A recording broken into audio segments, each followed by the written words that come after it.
생생하게 상생하며 YTN 라디오 생생경제. 안녕하세요. YTN 라디오 생생경제 김혜민입니다. 새로운 첫 발을 디딜 수 있는 한 해의 첫 시작 1월. 우리는 전진이 아니라 간신히 버티고 있습니다. 특히 집합금지 영업 제한 조치로 인해 호프집, PC방 업주분들, 그리고 헬스장이나 탁구장 등 실내체육센터 주인분들은 정말 하루하루 살아내고 있습니다. 얼마 전 생생 인터뷰에서 조정훈 시대전환 의원이 5인 모임 금지는 위헌이며 이에 따라 피해보는 상인들에게 마땅한 보상을 해야 한다고 주장하기도 했었는데요. 오늘 호프집, PC방 업주 등 자영업자들이 적절한 손실 보상책 없이 제한 사항만 강제 기본권을 침해받았다며 헌법 소원을 냈습니다. 청취자분들 중에서도 해당되는 분들 많으시죠? 관련 내용 오늘 생생경제에서 자세히 살펴보도록 하겠습니다. 2020년 1월 5일 YTN 라디오 생생경제 지금 시작합니다.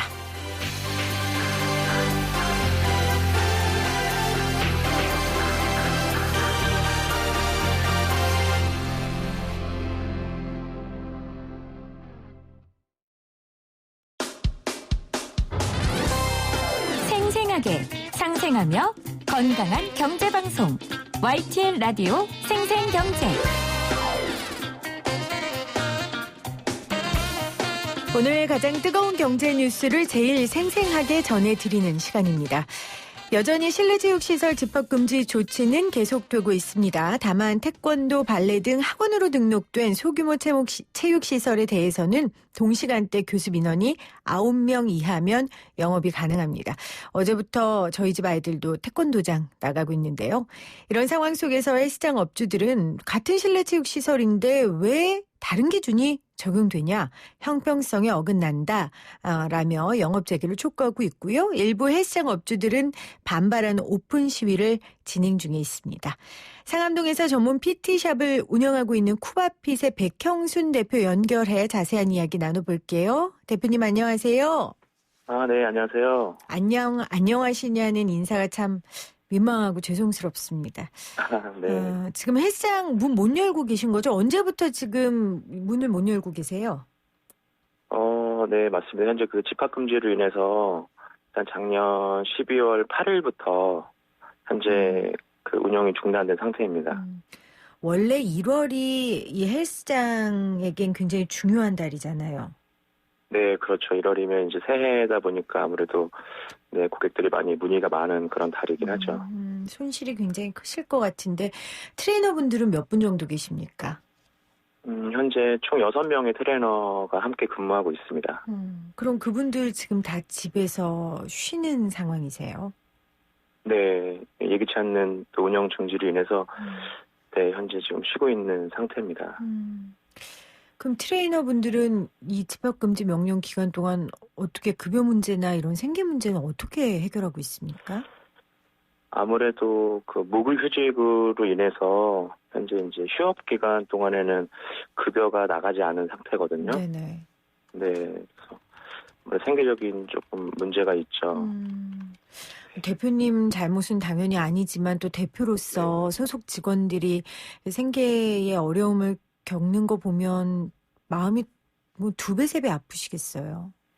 네, 이제 저희도 어쨌든 이제 한 번도 경험해보지 못한 이런 또 상황이다 보니까 좀 당황스럽기도 하고, 그리고 이제 다른 일을 또 지금 갑자기 또 이렇게 찾는 것도 쉽지 않다 보니까 그렇죠. 일단 안타깝고 그렇죠.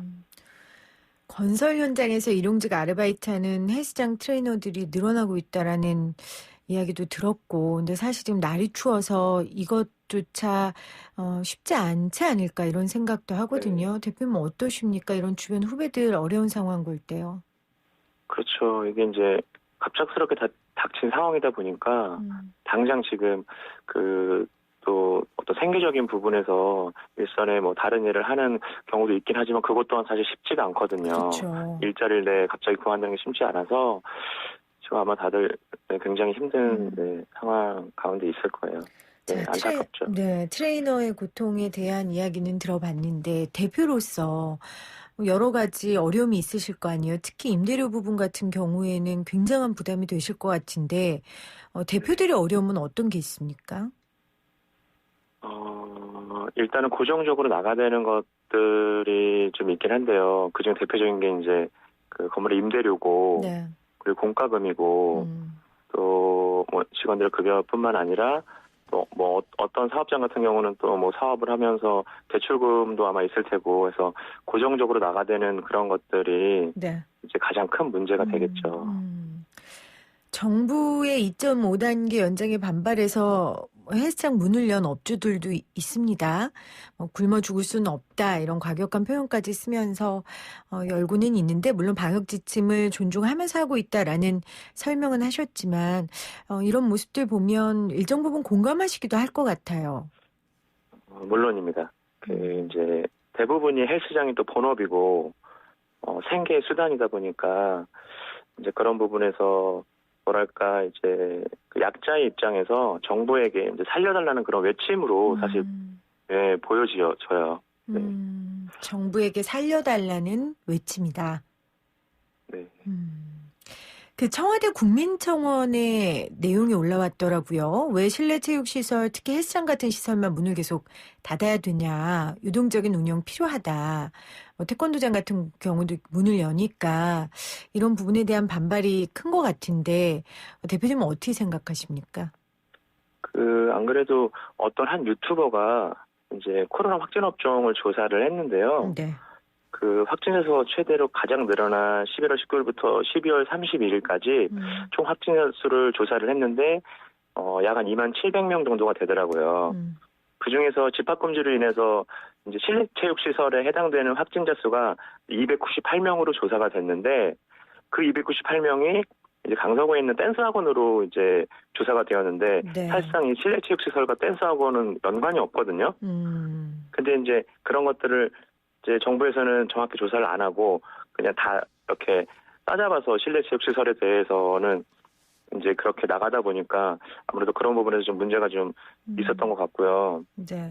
그다음에 지금 실내체육시설이 모두 집합이 금지된 상태잖아요. 네네. 그래서 전 그 실내체육시설이 영업을 안 하고 있는 이 상태인데도 현재 확진자 수가 그 조사해 보니까 1,077명, 뭐 3,377명에서 총 4천여 명의 확진자 수가 계속 지금 늘어나고 있다는 거는 이게 좀 문제가 있지 않나 또 생각을 합니다. 그러니까 그동안의 확진자들을 보건대 그리고 이 집합 금지 조치가 내려진 이후의 확진자를 살펴봤을 때 실내체육시설과 관련된 관련성은 좀 낮다 이렇게 지금 보신다는 거예요. 네, 그렇게 현재 통계적으로 조사가 네네. 그렇게 되어 있더라고요. 지금 헬스장 업주분들의 반발이 좀 많아지고 국민들이 관심을 갖다 보니까 오늘 손영래 중앙사고수습본부 전략기획반장이 오늘 백브리핑에서 이렇게 이야기는 했습니다. 실내체육시설이 밀폐된 시설에서 이 침방울을 강하게 배출하는 특성이 있기 때문에 학원과 방역적 특성이 동일하다 보기에는 좀 무리다라고 이야기를 했고요. 또 태권도나 발레는 아이들 일단 돌봄의 영역의 확장으로 좀 봐달라. 아이들에게만 좀 허용을 했다라고 밝히기는 했는데 이런 발언에 대해서는 어떻게 생각하세요? 물론 그렇게 이제 일부 정부에서는 네네. 최선책이라고 생각은 하지만 그 사실상 실내체육시설이 그렇게 확진자 수가 사실상 나오지 않았거든요. 통계상으로도 앞서 말씀하신 것처럼. 그래서 더욱이 또 방역 수칙을 잘 지키고 있기 때문에 네. 실제적으로 실내체육시설, 그러니까 소위 정부에서 얘기하는 헬스장 내에 네. 그 확진자가 실제적으로 나온 그 조사 수가 굉장히 적기 때문에 이게 지금 약간 좀 문제 있는 정책이 아닌가 생각을 하고 있고요. 네. 이제 지금 실내체육 시설 중에서 약간은 이제 그 돌봄에 관련된 것들만 지금 조금 유동적으로 여는 거에 대해서는 사실 일부 저도 이제 아이를 가진 그 부모의 입장에서는 뭐 충분히 그럴 수 있겠다는 생각도 하고 있습니다. 그 태권도나 발레학원 영업을 허용한 거에 대해 문제 제기를 하는 게 아니라 우리 네. 역시 실내체육시설 역시 방역 잘 지켜서 하고 있으니 형평성 문제에 있어서 조금 더 고려해달라라는 말씀이신 것 같아요. 네, 네. 이번에 좀 맞습니다. 지원 문제를 좀 짚어보겠습니다. 코로나19로 심각한 타격을 입은 소상공인 자영업자들에게 정부가 피해 지원 대책을 내놨어요. 그러니까 집합 금지 업종의 경우에는 300만 원은 지원 금액이 책정됐는데 이 수준은 어떻게 보십니까? 물론 정부에서 어떤 최선의 방법일 수 있겠지만 실질적인 이제 저희 사업자들의 입장에서는 사실상 이제 나가야 될 임대료와 고정적으로 지출적인 부분에 비해서는 사실 결정적 도움은 되지 않거든요. 단발적 지원은 도움이 되지 않는다. 네. 그러면 좀 어떤 지원이 있어야 된다고 보세요? 구체적으로. 일단 임차인 입장에서 네. 임대인에게 직접적으로 임대료를 인하해달라고는 사실 요구할 입장이 될 수가 없어요. 네. 그들도 그들의 책임이 아니거든요. 그리고 임대인 입장에서도 사실상 이 비싼 건물을 매입을 하기 위해선 일부 은행에 또 대출을 꼈을 확률이 굉장히 높기 때문에 여기서도 매달 또 대출이 나가야 되는 상황에서 우리 입장만 고려해서 임대인에게 무조건 깎아달라고 할 수 없으니까 그 부분을 외국처럼 네. 정부가 직접적으로 개입을 했으면 좋겠습니다. 아무래도 임대료 부분이 가장 문제인데 이건 개인 대 개인으로 해결할 수 있는 부분이 아니니 이 부분을 정부가 좀 정책적으로 해결해 줬으면 좋겠다라는 말씀이신 거죠? 네, 맞습니다. 알겠습니다. 오늘 무거운 이야기 해주셔서 감사하고 우리 같은 동종업계에 그리고 동종업계는 아니지만 하루하루 버티고 있는 분들에게 우리 백현순 관장님께서 마지막으로 한 말씀 좀 해주시겠어요? 네, 지금 사실 다들 어려운 상황이고 또 얼마 전에 뉴스에서 또 안타까운 소식도 보고 이제 더 사실 마음이 좋지 않았는데요. 네. 어쨌든 정부는 정부 나름대로 최선을 다하고 있고 또 우리가 할 수 있는 거는 이 시간은 분명히 지량할 거라는 생각은 확신은 가지고 있습니다. 그래서 조금만 더 참고 좀 견뎠으면 좋겠고요. 정부에서도 조금 더 약자에 대한 배려 있는 정책이 네. 조금 더 나와줬으면 하는 바람이 좀 간절히 있습니다. 참고 견디는 건 우리의 몫이죠. 정부의 몫은 아닙니다. 정부는 나서서 참고 견디는 분들을 도우는 게 정부의 역할이라고 생각합니다. 오늘 이 호소를 정부가 꼭 들어주셨으면 하는 바람입니다. 고맙습니다, 관장님. 네네, 감사합니다. 네. 자, 쿠바피 피트니스 백형순 관장에게 이 헬스장 관련된 이야기 어려움 좀 들어봤습니다. 오늘 코로나19 확산 방지를 위한 영업 제한 조치에 따른 피해 자영업자들이 이 손실보상 지원 대책 마련을 촉구하면서 헌법재판소에 헌법소원 심판을 청구했거든요. 이 자리에 함께한 민생경제연구소 안진걸 소장 전화 연결해 볼게요. 소장님 나와 계시죠? 네, 수고 많으십니다. 아유, 수고 소장님이 많으시죠. 추운 날 오늘 어떤 분들하고 어디서 기자회견 하신 거예요? 방금 두 군데를 갔다 왔는데요. 네. 방금 이제 말씀하신 것처럼 실내 스포츠업들이 형평성에 어긋나게 그분들만 영업금지를 당하고 있잖아요. 그러니까 민주당 앞에 갔더니 당구장, 실내 스크린 골프장, 그다음에 헬스장 이분들이 모여서 어쩔 수 없이 반정부 구호를 외치고 계시더라고요. 민주당 오죽하면 형평성 없는 조치 우리만 더 당한다. 울분터 계신데도 갔다 왔고요. 그 전에 이제 우리 김혜민 앵커님께서 말씀하신 것처럼 1시에 헌법재판소 앞에서 PC방 하시는 분하고 호프집 하시는 직접 사장님 두 분이랑 네. 헌법소원을 냈습니다. 그래서 방금 전에 헬스장 사장님 말씀처럼 이분들이 지금 12월 달 매출이 정말 2.8%입니다. 전년 대비예요. 네네. 2.8%라는 건 아예 망했다는 거잖아요. 전년 대비 2.8%만 했다고요? 예, 오늘 이분들이 본인들 실명, 그 다음에 업종, 그 다음에 매출액을 작년 대비해서 공개를 했습니다. 그래도 PC방도 4분의 3으로 줄어들었는데요. PC방도 말이 4분의 3이지만 프랜차이즈거나 본사가 있기 때문에 거기는 고정비용이 더 많습니다. 호프집에 비해서요. 네네. 그러니까 사실상 본인이 가져갈 수 있는 돈은 거의 없는 수준이 된 것이고, 호프집은 본사에 내야 되는 프랜차이즈 비용 이런 건 없지만 임대료까지 내고 다 그래야 될 상황인데 임대료는 700만 원, 1000만 원인데 소득은 100만 원, 200만 원 들어왔다는 거예요. 매출은 실제로 작년 대비 2.8%. 이분들께서 헌법소원을 냈는데 너무 절절한데 이유가 아니 방역 그동안 K방역 성공해왔고 정부가 노력하는 거 다 알겠다. 근데 우리가 방역이 협조해서 영업 금지나 영업 제한이면 거기다 정당한 보상을 해달라는 겁니다. 네. 지원이란 말이 싫대요. 아니, 네네. 지원이 제대로 안 되고 있는 거, 형평성이 어긋난 거, 연매출 4억 이상이면 또 지원을 못 받는 거, 이것도 지적은 하세요. 이분들이 오늘 하셨어요. 근데 좀 더 근본적으로 지원이란 말부터 잘못됐다. 우리가 지원이 아니라 잘못해서. 보상이다. 예. 왜냐하면 그리고 제가 그래서 헌법 23조도 찾아보니까 재산권을 공공적으로 제한하거나 이렇게 제약할 수 있을 때 그 보상해줘야 되고 그 보상은 정당해야 된다라고 되어 있어요. 우리 헌법에도 맞습니다. 보니까요. 네. 공공의 그러니까 필요에 의한 재산권의 제한을 정부가 가할 때는 정당한 보상을 지급하여야 한다라고 명시되어 있습니다. 예, 그러니까요.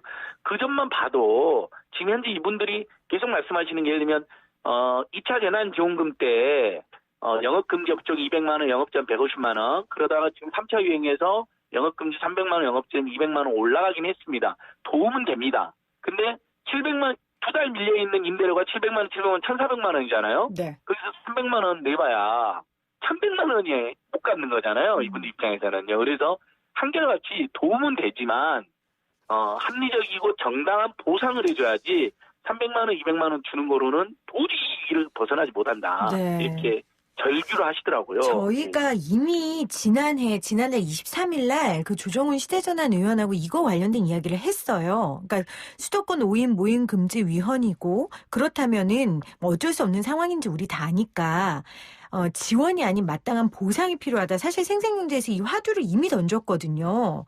맞습니다. 그 시대전환 조정훈 의원님 열심히 이야기하시고 또 이동주 의원도 아주 열심히 이야기하셔서 그러니까 이번에 3단계 이번 조치가 뭐 300만 원이라도 일단 주는 건 다행인데 네. 저는 이번에 나오면서 그 금액도 대폭 올리고 그다음에 대상도 넓히는 그러니까 연매출 4억이 작년 재작년 기준이거든요. 근데 그때는 당사자 할 때서 4억이 넘어간 분이 많습니다. 네.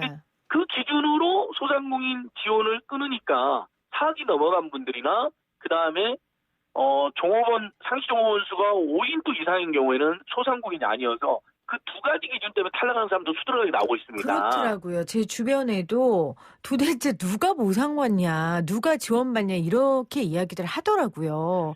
예, 그러니까 지금 저는 이제 우리가 시간이 없으니까 짧게 이야기하면 먼저 형평성 문제는 해결해야 됩니다. 이건 정은영 본부장께서도 인정을 했잖아요. 네. 그러니까 보완이 오히려 필요하다고 하셨어요. 네. 예, 그건 보완해서 9시 전까지라도 장사를 하게 해주고 방역수칙 엄격하게 지키게 하면 될 것 같고요. 첫 번째. 두 번째, 일단 300만 원, 200만 원 이건 확정됐기 때문에 빨리 주되 연 매출 사업 기준이나 소상공인 기준인 5인 미만 사업장 기준, 이 기준은 완화를 해서 그래도 공동체에 의해서 영업 금지나 영업 제한이나 그다음에 영업이 감소하신 분들에게 보상에서 빠지면 그게 더 충격이 크거든요. 그렇죠. 다 같이 못 받는 게 아니라 옆집은 받는데 나는 못 받는 그러면 2중 3중의 충격이잖아요. 네. 그래서 이 문제는 빨리 개선하고 그다음에 설날 전후에서 정부에서 지금 이야기가 나왔잖아요. 결국 매출이 늘어나야지 이분들이 결국 임대료를 감당할 수 있게 되잖아요. 근본적으로는. 네. 300만 원, 200만 원 안 된다는 거잖아요. 그래서 두 번째 전국민 재난지원금도 불가피하게 지원을 해야 될 상황이 아닌가. 이렇게 오늘 헌법재판소 앞에서 모인 분들이 마음을 모았습니다. 네. 9190님이 식당 운영하고 있는 청취자입니다. 정말 힘듭니다. 두 딸을 보고 버티고 있습니다. 소상공인들 말도 안 되는 정책으로 무너지고 있습니다. 대형 매장 같은 경우는 임대료가 1,000만 원이 넘습니다. 200, 300 주고 버티라는 게 벌써 1년이 돼가고 있습니다. 제발 현실에 맞는 정책 좀 반영해 주세요. 이렇게 안타까운 문자 보내셨고 6764님은 이렇게 어려운 때에 조금 손해보는 게 낫지. 그럼 다 병 걸리는 게 낫나요? 이런 문자를 보내신 분도 계세요. 근데 조금 손해보는 게 아니라 지금 이분들은 생존의 위협을 겪고 계신 거잖아요. 예. 만약에 조금 손해보는 거면 이분들이 이미 여러 번 버텼죠. 올해 작년 내내. 1년을 버티셨죠. 앞으로도 그 정도는 버티겠다는 겁니다. 예를 들면 300만 원 지원받고 그다음에 남은 또 융자로 좀 지원받고 이렇게 해서라도 지금 버티려고 하는 거잖아요. 네. 그것을 무조건 비난하는 게 아닙니다. 오죽하면 반정부를 외치겠냐고 제가 말씀드렸던 게 정부가 무조건 잘못했다고 이분들도 주장하는 게 아니라 맞습니다. 고생 방역해온 건 아는데 어쨌든 2차 재난지원금과 3차 재난지원금도 고마운데 실효성이 크게 미흡하고 그다음에 본인들이 입은 손해 그러니까 12월 달 매출이 작년 대비해서 2.8% 오늘 헌법소원 낸 호프집 사장님이 네. 그걸 공식적으로 자기 그 민감한 개인정보까지 공개를 하신 거예요. 이건 조금 손해가 아니잖아요. 이렇게 되면 죽게 되는 거거든요. 근데 맞습니다. 거기서 생업을 함께하는 분들이 가족들뿐만 아니라 일부 종업원들까지 하면 최소 10명 안팎은 될 거 아닙니까?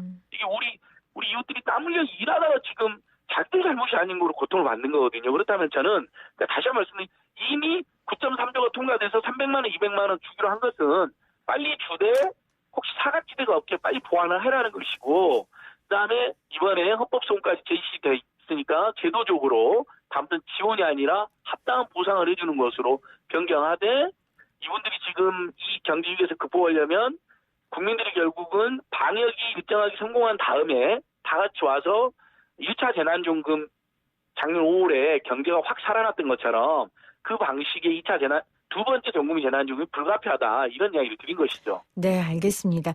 헌법 소원은 공권력에 의해 헌법상 보장된 국민의 기본권이 침해될 경우에 헌법재판소에 제소해서 그 침해된 기본권의 구제를 청구하는 제도입니다. 그것과 관련해서 이 집합금지와 관련해서 이번에 헌법 소원을 내셨고요. 그리고 민주당 당사 앞에서 여러 자영업자들과 함께 기자회견을 우리 안진걸 소장이 하셨습니다. 소장님 추운 날 고생하셨고요. 다음번에 스튜디오에서 관련된 자세한 이야기 더 나눴으면 좋겠습니다. 예, 오늘도 생생하게 저희들 소식 전해주셔서 정말 고맙습니다. 네, 저희도 감사합니다. 지금까지 민생경제연구소 안진걸 소장이었습니다.